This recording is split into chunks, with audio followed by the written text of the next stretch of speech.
welcome to RF transceiver design course.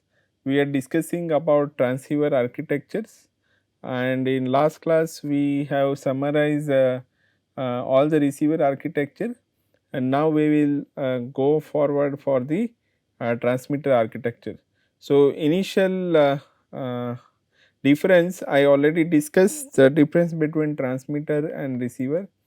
So, the basic transmitter means you cannot whatever the whatever the part we have discussed in the receiver architecture, same we can same architecture we can also use for transmitter. So, one of the widely used transmitter architecture is a direct conversion transmitter. We will discuss about direct conversion transmitter. So, in direct conversion transmitter, same as your omega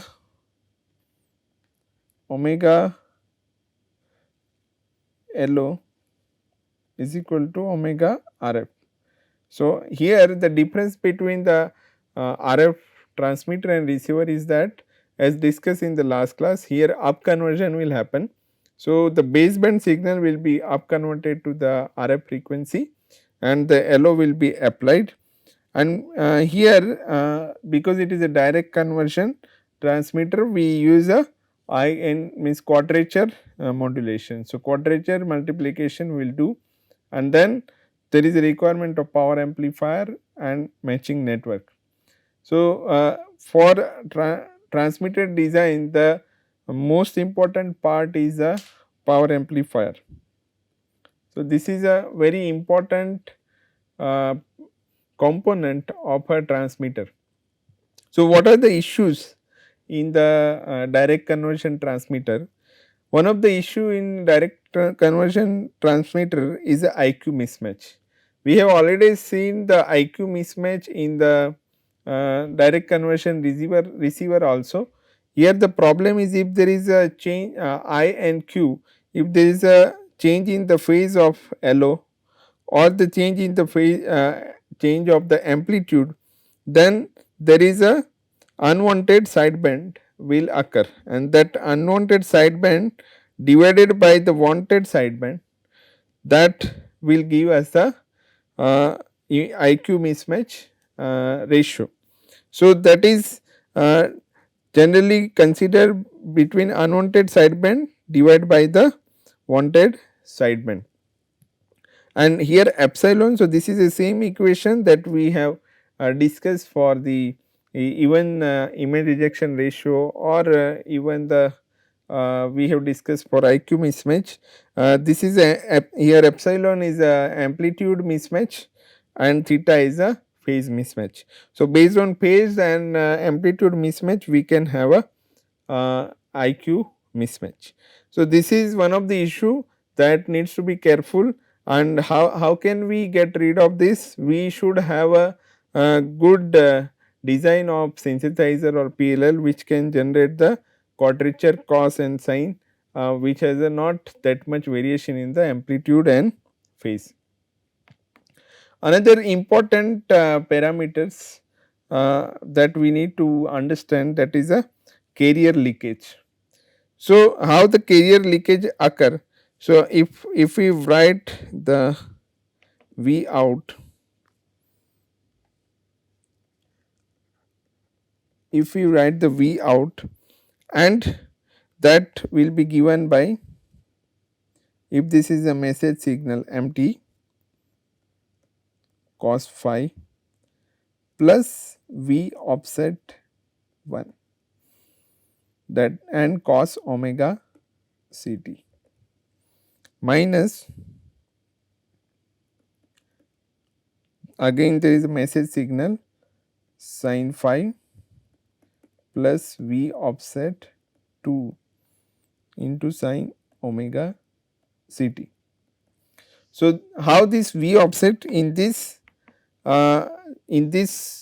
whatever the components that we have designed before the which is coming to the mixer, it has a certain offset voltage, and that offset voltage will also appear at the mixer.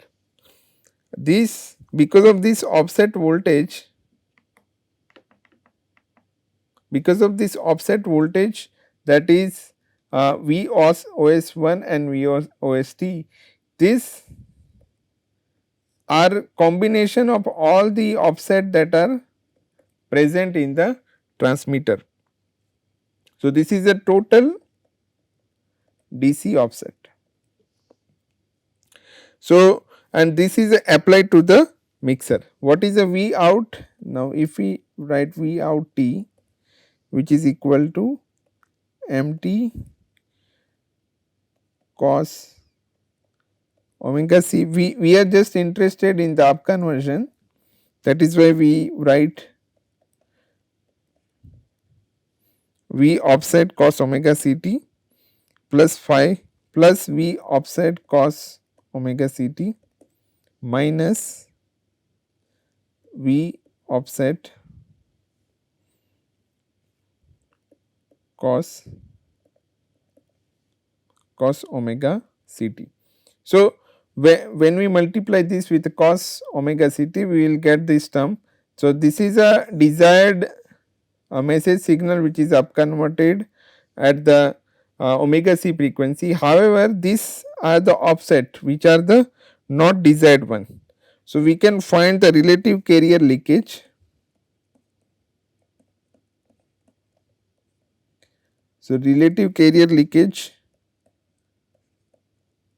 is given by square root of, because the amplitude of this is squared, V offset square. This is, if we write 1 and 2, this is 1 and 2 plus V offset 2 square divided by message amplitude square. So, here we can see that this offset is generating the because of this offset, there is a carrier power which is leakage, and that will look like this. So, this is a message that we want to transmit, and then there is a carrier leakage. So, this carrier leakage, if this is a base station and if you are near to the base station, what will happen, that your base station will see the very high carrier, and then base station send a signal back to the receiver that you need to reduce your power because your power is high. Now, in reality the actual power will be there in the baseband, which is a low, however carrier power is high. So, that base station is sending another again information to the receiver to reduce the power consumption. We already seen the cell, how the cell works in the basic of wireless communication. So, if you are near to the base station, your power requirement is less. If you are far to the base station, your power requirement is high, because you need your signal needs to travel for longer distance. So, in this case, if receiver will tell the message to the transmitter that we need to reduce, so this baseband processor will reduce the power. However, in reality your power is not actually that much. So, then while the reception, means while the connection will, once connection will happen, while reconstructing the signal, there is a distortion. So, this is a very important feature, and that we that needs to be carefully considered while designing the transmitter, that is a carrier leakage. So, what exactly it will do, what is the kind of distortion it will add? So, it will have a two effects. So, due to this distortion, the signal constellation,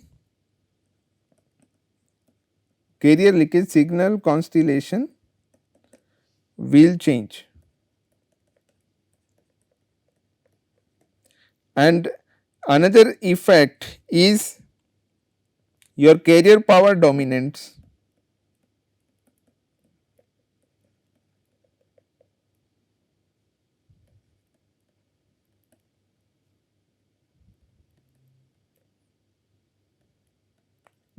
compared to signal power. So, we while designing the transmitter, we need to be careful of this carrier leakage. And how you can improve the carrier leakage? The one of the way how we can improve. So, improvement on the carrier leakage will happen if we increase the message signal power. So, if we increase the amplitude of the message signal, that is one way of improving. So, we increase the amplitude of message signal. So, this is one way, but again we need to be careful while increasing the amplitude of the message signal, because we already have seen that if you are using a envelope modulation, and then if your amplitude variation is too much, you need a very highly linear power amplifier. So, that we cannot go beyond certain level of increasing the message signal. What is another way of improving this problem of carrier leakage is reducing the offset.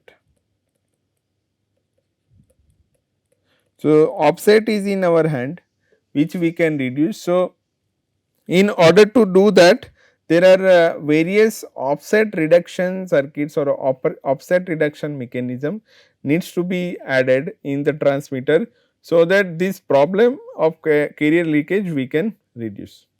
So, this is what about the carrier leakage.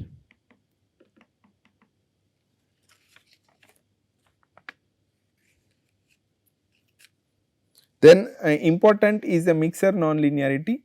So, mixer nonlinearity is also important because here what it's do, it corrupts the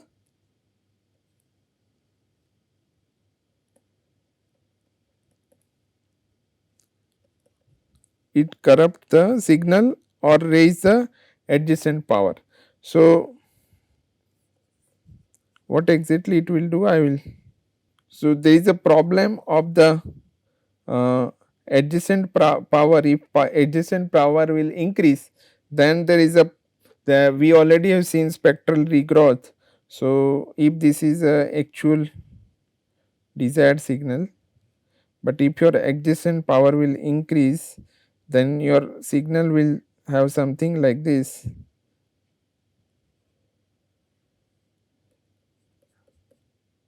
So, your signal bandwidth will be different and your more power will be there on the adjacent side. So, your mixer should also be a linear, and when we are using a envelope detector, means envelope modulation, at that time we need to be careful that the mixer will not add so much non-linearity, otherwise your entire baseband signal will baseband signal will be distorted. So, this is about mixer nonlinearity, and transmitter transmission linearity is also important. So, transmission nonlinearity is depend upon modulation scheme that we already have seen while discussing the basic of wireless communication, like envelope modulation,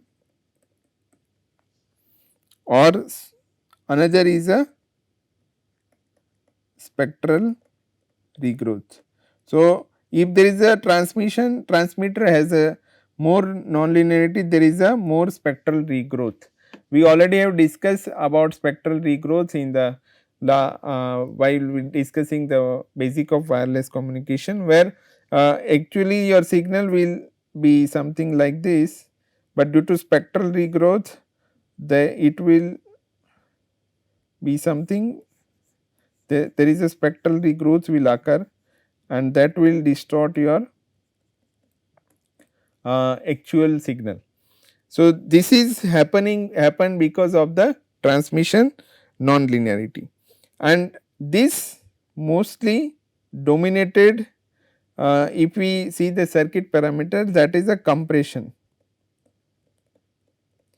So, your 1 dB compression should be better if we are using a uh, envelope kind of modulation, and any transmitter that we are designing, mostly the power amplifier, the 1 dB compression point should be good. So, and another point here that I want to add, that is a 1 dB compression point we have already seen. So, this is a actual signal will go, actual gain will be go like this, but in reality there is a saturation, and due to that there is a 1 dB compression that will happen. So, this P1 dB is a point we should not work at that much input power. So, always we there is a standard, we will define that what is a maximum level of the power that you can work, and that is given by the backoff, that is called a backoff.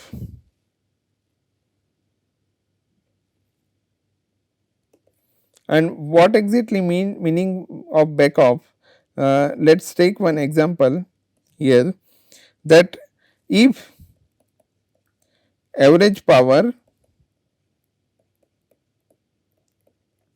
of 64 QAM waveform signal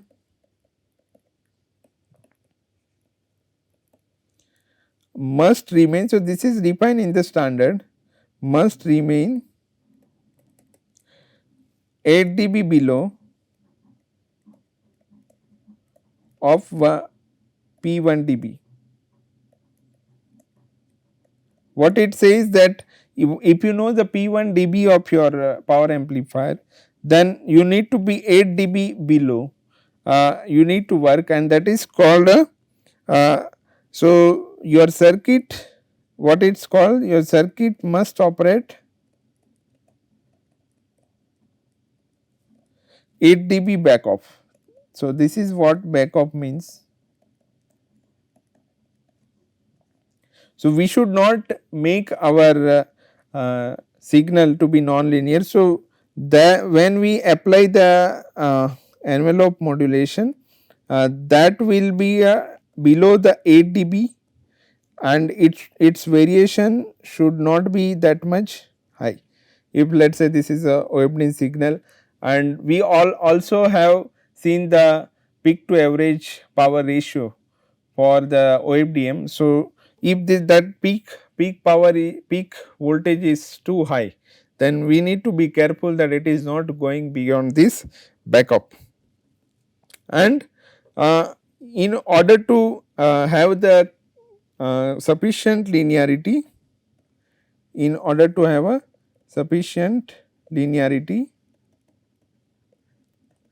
we the output swing of power amplifier is maximum.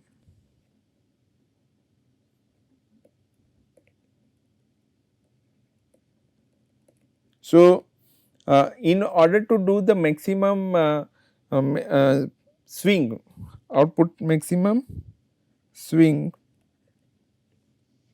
we should have a sufficient gain in the power amplifier, and we need to be ensure that the pre-amplifiers, that pre-drivers that we are using, that should have a sufficient linearity.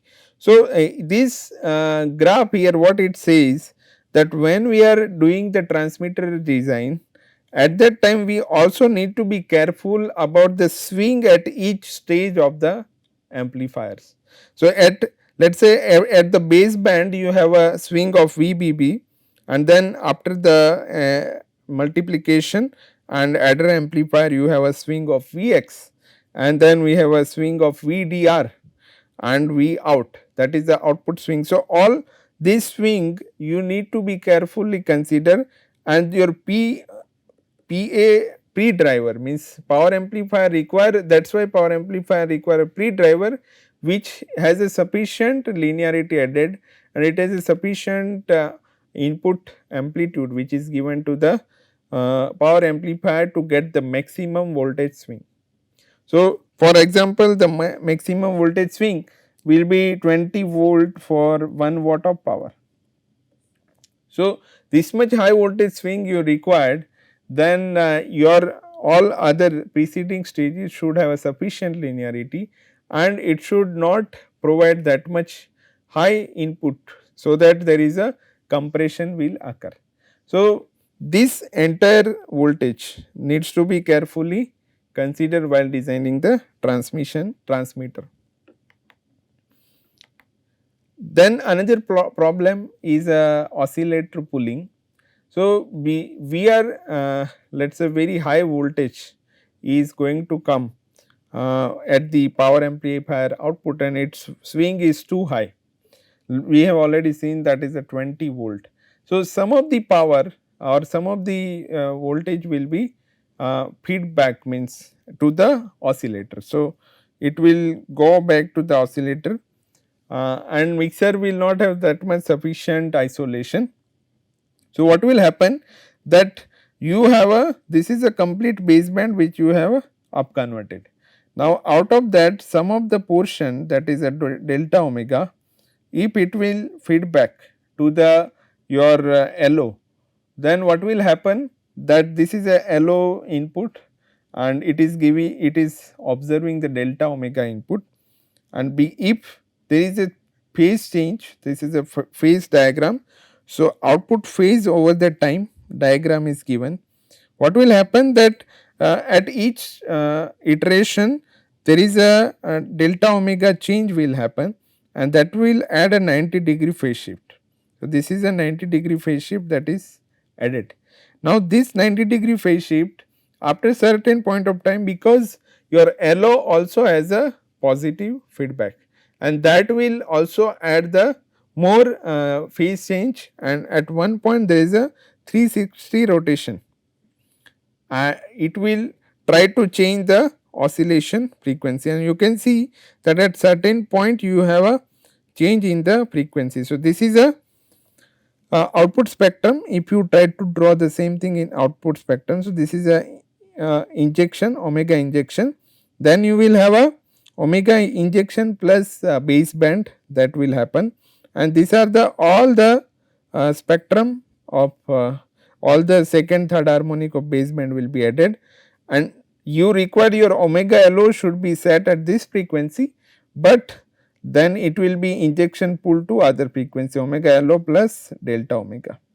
So, this problem of oscillator pulling is very severe, and it needs to be carefully considered while designing the transmitter. So, what are the issue that is causing oscillator pulling? That if we summarize, so the one is a internal voltage and current swing of the LO. So, we need to have a sufficient LO swing so that the incoming other delta omega signal will not distort the your oscillator frequency. So, if they are less, then there is a more effect of pulling will happen. The second important point is the Q of the tank used in the oscillator. So, because oscillator, if we want a better phase noise, we use the LC tank, and that should have a better Q. If that Q is not sufficient, there is a possibility that it will mistune to some other frequency.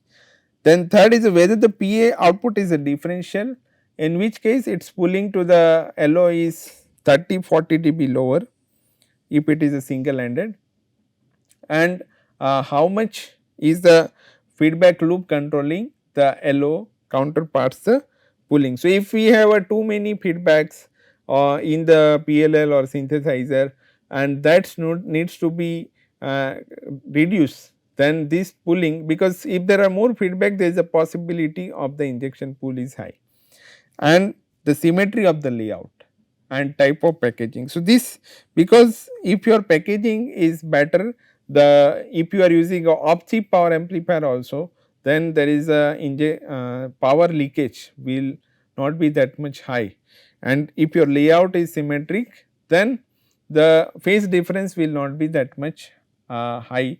That will reduce the problem of the injection pooling. So, this is how we can uh, reduce the injection pooling. There is another mechanism also we can do, that is called a modern direct conversion transmitter, in which we use a divider. So, in between there is a divider can be used, which will isolate the LO and mixer, or the at the input of the mixer, so that it will not see the sufficient feed through. So, there are two ways. Yes, one is you can improve the isolation in mixer. So, isolation between port. So, improve the isolation between port, or you add the divider or buffer. So, there are some buffer requirement is also there, which will differentiate the LO and mixer, and this will reduce injection pooling greatly, and the divider readily provides quadrature phase. So, another advantage is using divider is the phase we can easily generate. However, disadvantage of this circuit is you need a twice of the LO. Let us say if you required 8 gigahertz or 4 gigahertz, then your requirement will be 16 or 8 gigahertz. So, your LO frequency is increased, then your power consumption will also increase. So, we need to also suffer from the higher power consumption when we go for this architecture. However, we can get rid of the problem of injection pooling. Then there is a so these are the all demerits of the direct conversion transmitter. We already have seen demerits of direct conversion receiver. So, whatever we have discussed like IQ mismatch or carrier leakage or mixer nonlinearity, transmitter nonlinearity, power amplifier nonlinearity. So, these are the problem caused in the and injection pooling, that is a direct conversion transmitters. The way we have done a heterodyne receiver, similarly we can also make a heterodyne transmitter.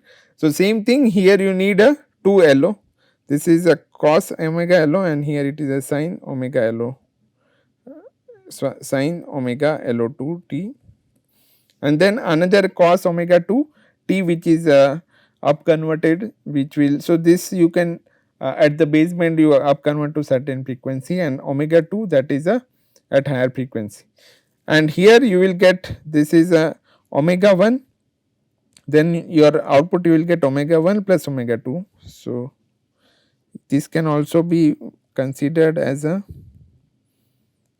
here there is a cos omega 1, cos sin omega 1, then this omega 1 will be up converted to omega 1 plus omega 2, and there is a carrier power.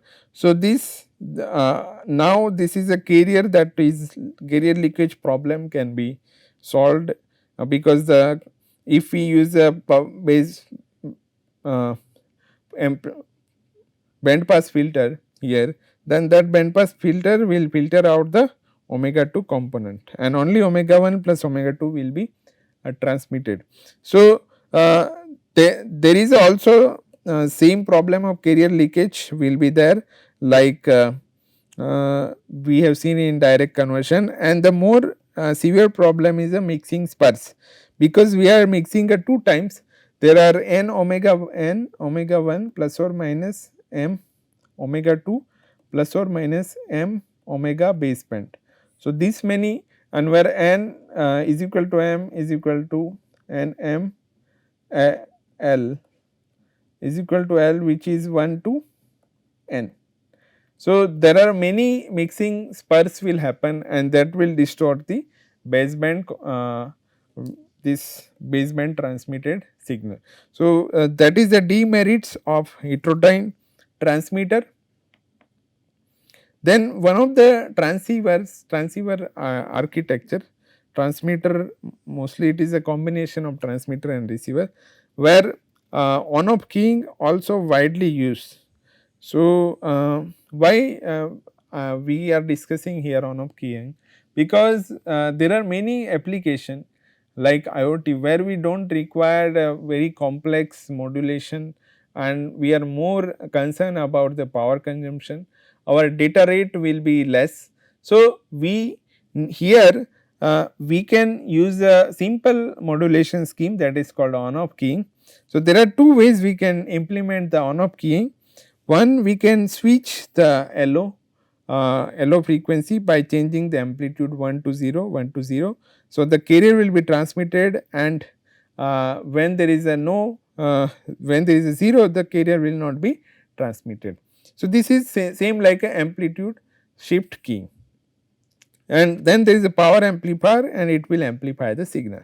Another way also, you can give a continuous LO and you can switch on PA on and off, that can also be done. So, this is a very simple transmitter architecture to implement, and in many case we can use. Then there is a receiver, that is a envelope receiver.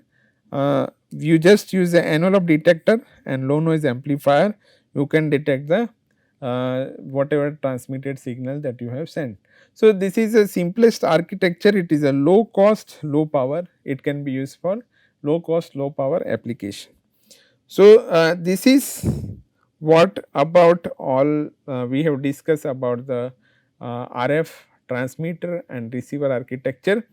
Now, if we see that what are the basic important component that we have used in the transmitter and receiver architecture, that let us say we can note it down, we have used LNA, then we have also used mixer, then PLL or synthesizer or oscillators, or there is one more component, that is filter, then ADC, DACs. We cannot avoid antenna also, and power amplifier and IF amplifier. So, these are the basic components that we have tried to study, tried to see that these are the components required in order to design a good transmitter or good receiver. So, as far as this course is concerned, we will try to analyze LNA, mixer, PLA oscillators, even a power amplifier. You can go for the separate course on antenna design. There is a mixed signal course, you can separately go for mixed signal course on this, where filter and ADC both will be covered. Even microwave filters, you can go for the microwave course, and the IF amplifier you can use the advanced analog circuit course. So, we will try to study all these components in the upcoming lectures, but before going for all these component, we required a understanding of active components which are used in RF and passive, because without that we cannot construct the RF circuits. So, this is how the upcoming course will be there. Then we will discuss about active component, passive, and then we will move to the amplifiers design. So, thank you. We will discuss about active components in the next class.